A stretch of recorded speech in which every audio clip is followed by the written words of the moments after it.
Why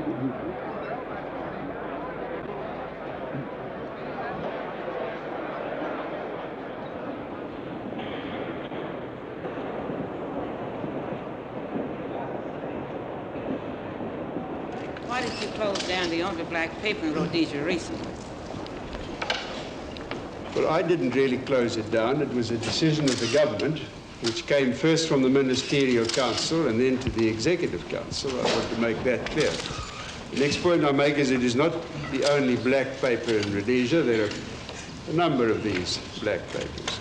However, it is a fact that this has been closed down for the simple reason that it is the vehicle of the terrorists.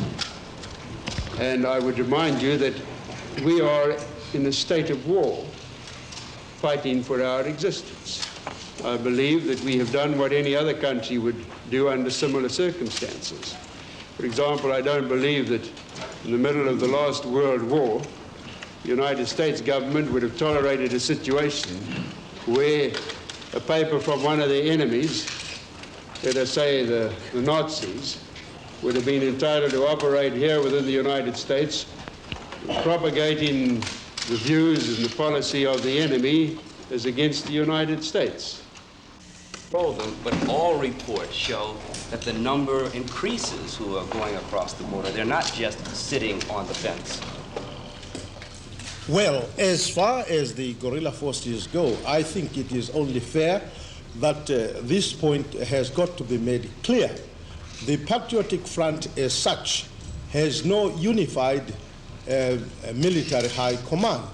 You have on the one hand the ZIMBABWE forces, which are directly under Mr. Nkomo, and then you have the ZANU guerrilla forces, part of which are with Mr. Mugabe and the bulk of which are with me. So that when you think of the guerrilla forces, don't think of them as guerrilla forces which are under one unified command. Even between the ZIMBABWE forces, which are under Mr. Nkomo, and the guerrilla forces which are under ZANU generally, there is a real bitter conflict. Each time they meet inside the country or outside the country, they are only too ready to exterminate each other physically. But I must emphasize this point, that it is quite wrong to ever think that there are no guerrillas who are not for the agreement and for the transitional government.